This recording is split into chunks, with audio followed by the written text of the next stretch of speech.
Hello friends, success wings में आपका स्वागत है। आज हम आपको नेटवर्क डिवाइसेस के बारे में बताएंगे। नेटवर्क डिवाइस में सबसे पहले देखते हैं हब्स के बारे में। हब्स ओएसआई मॉडल की फ़िज़िकल लेयर पे ऑपरेट करते हैं। इनका काम होता है सिग्नल को रिसीव करना, उसको एम्पलीफाई करना, उसको रीट्रांसमिट करना। इनको मल्टीपोर्ट रिपीटर्स भी बोलते हैं। इनको रिपीटर्स ही क्यों बोलते हैं, मल्टीपोर्ट रिपीटर्स क्यों बोलते हैं? रिपीटर का काम होता है सिग्नल को रीट्रांसमिट करना। और हब्स में भी हमने पढ़ा था ये रीट्रांसमिट करते हैं सिग्नल को, और इस पे हब्स पे बहुत सारे पोर्ट्स हैं, यहाँ पर बहुत पोर्ट्स होते हैं, तो इसीलिए इसको मल्टी पोर्ट रिपीटर्स भी बोलते हैं।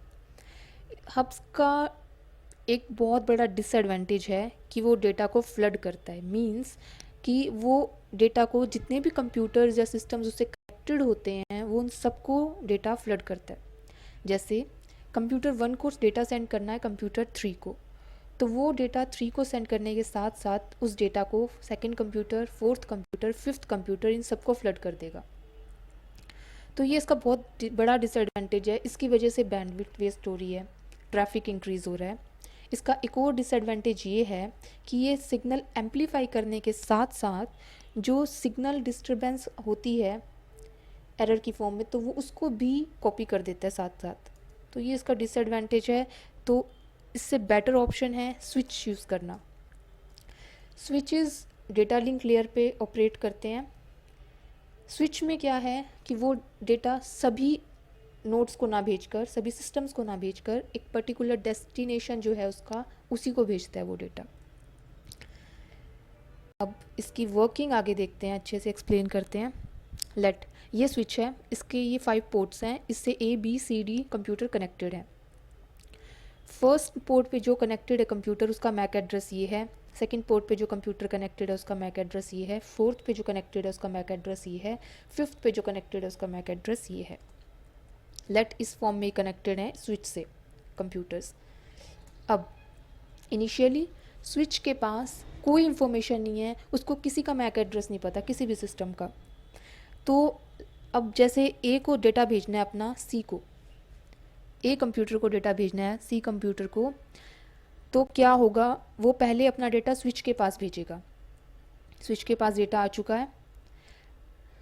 अब स्विच क्या करेगा, स्विच को क्योंकि जो डेस्टिनेशन था उसका मैक एड्रेस पता ही नहीं है उसको, उसके पास तो किसी भी चीज़, किसी भी सिस्टम के मैक एड्रेस की रिकॉर्डिंग नहीं है, तो वो डेटा भेजेगा किसको?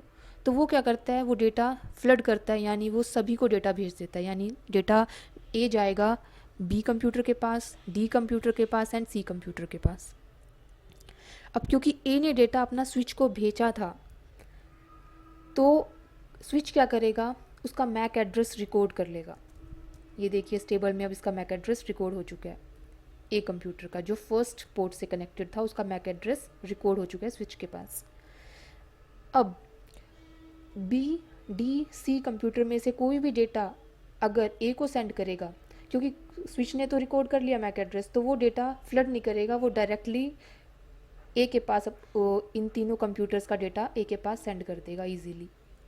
एग्जांपल से देखते हैं। जैसे डेटा बी, जो कंप्यूटर बी है उसको डेटा सेंड करना है अपना ए को, तब क्या करेगा, वो स्विच के पास डेटा भेजेगा अपना, स्विच के पास डेटा बी जाएगा। अब क्योंकि उसको कंप्यूटर ए का मैक एड्रेस पता है, तो वो इजीली उसको सेंड कर देगा, कंप्यूटर ए को डेटा बी सेंड हो जाएगा इजीली। अब क्योंकि बी ने डेटा सेंड किया था, तो स्विच क्या करेगा, उसका मैक एड्रेस रिकॉर्ड कर लेगा। ठीक है, तो उसने बी का रिकॉर्ड कर लिया। सिमिलरली जैसे जैसे जो सेंड करता रहेगा, सपोज डी सी सेंड करता है डेटा को, तो वो इसका मैक एड्रेस रिकॉर्ड कर लेगा, फिर डी का रिकॉर्ड कर लेगा। इस तरह से रिकॉर्डिंग करके उसके पास सबके मैक एड्रेस आ जाएंगे। फिर वो हब की तरह रिएक्ट नहीं करेगा, फिर वो इस तरह से रिएक्ट करेगा, जो डेस्टिनेशन है वो उसी को एड्रेस भेजेगा। ब्रिजेस, ब्रिजेस ऑपरेट करते हैं physical and data link layer पे। ये दो लैन सेगमेंट्स को या दो से ज़्यादा लैन सेगमेंट्स को ज्वाइन करते हैं। कैसे? जैसे ये देखिए, हब या स्विच से कनेक्टेड हैं ये क्लाइंट्स, ये यहाँ से कनेक्टेड है, ये अलग सेगमेंट है, ये अलग सेगमेंट है, इनको ज्वाइन किया हुआ है ब्रिज ने। ब्रिज के पास एक लॉजिक होता है जिससे ये इस सेगमेंट का ट्रैफिक इस सेगमेंट में एंटर नहीं करने देते और इस वजह से फिल्टरिंग हो जाती है ट्रैफिक की, यानी इस सेगमेंट का ट्रैफिक सेपरेट रखता है वो। और ये पार्टीशनिंग कर रखा है इसने ट्रैफिक का, इस वजह से सिक्योरिटी भी प्रोवाइड करता है ये देखिए जैसे ये सेगमेंट था, ये अपना डेटा अगर इसको भेजेगा तो ये इससे सेपरेट रखेगा। और ये देखिए जब एक फ्रेम एंटर करेगा ब्रिज में, यहाँ से सपोज़ इसको अपना डेटा भेजना है इस क्लाइंट को, तो ये अपना डेटा ब्रिज के पास भेजेगा, इसने एंट्री कर ली। अब ये चेक करेगा डेस्टिनेशन एड्रेस को, डेस्टिनेशन एड्रेस सपोज़ इस क्लाइंट का जो भी है वो उसको चेक करेगा और उसी पे वो उस एड्रेस को भेजेगा, ये फ्लड नहीं करेगा उसको डेटा को। इस क्लाइंट ने जो भी डेटा भेजा वो ब्रिज के पास गया, ब्रिज ने चेक किया उसका जिस क्लाइंट के पास ये भेजना चाहता है उसका एड्रेस क्या है, उस एड्रेस को उसने देखा और उस एड्रेस पे उसने सेंड कर दिया डेटा। राउटर क्या होता है? राउटर नेटवर्क लेयर पर ऑपरेट करते हैं OSI मॉडल के। इनका जॉब होता है कि पैकेट्स को राउट करना, यानी कि उनको एक रूट प्रोवाइड करना, पाथ प्रोवाइड करना, जब तक वो डेस्टिनेशन तक ना पहुंच जाए।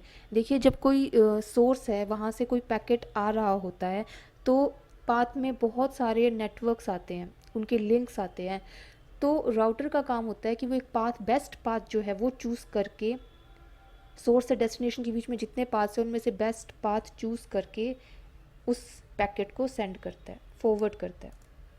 देखिए ये सोर्स है, ये डेस्टिनेशन है, बीच में बहुत सारे नेटवर्क्स आ रहे हैं, तो ये बेस्ट पाथ जोन सा होगा वो चूज़ करेगा और उस पाथ पे वो अपने पैकेट को फॉरवर्ड करके डेस्टिनेशन तक भेज देगा। राउटर्स यूज़ क्या करते हैं? वो हेडर्स यूज़ करते हैं, फॉरवर्डिंग टेबल्स यूज़ करते हैं, जिससे उन्हें पता लगता है कि कौन सा बेस्ट पाथ है। फॉरवर्डिंग टेबल में उसके पास ये इन्फो होती है कि डेस्टिनेशन तक पहुंचने के लिए कितना और पाथ ट्रैवल करना है। जो इजी पाथ होगा, जो यानी कि कम जिसके अंदर ट्रैफिक होगा, कम उसके अंदर जिसमें नोड्स होंगे, वो शॉर्टेस्ट पाथ को चूज़ कर लेगा। राउटर अगर लगाना है तो कम से कम 2 नेटवर्क्स होने चाहिए, 2 नेटवर्क्स के बीच में राउटर को हम कनेक्ट करते हैं। और राउटर का काम साथ में होता है ब्रॉडकास्ट वाईफाई सिग्नल, और ये नेटवर्क एड्रेस ट्रांसलेशन भी करते हैं, जो हम आगे वीडियो में देखेंगे। Thank you for watching my video friends. अगर मेरी वीडियो आपको अच्छी लगी तो इसे ज़रूर लाइक और शेयर कीजिएगा। अगर आपके इस वीडियो के बारे में कोई सजेशंस और क्वेरीज़ हों तो वो आप ज़रूर अपने कमेंट के थ्रू मुझे बताइए। अगर आपने अब तक मेरे YouTube चैनल सक्सेस विंग्स को सब्सक्राइब नहीं किया तो इसे ज़रूर सब्सक्राइब कीजिए। Thank you.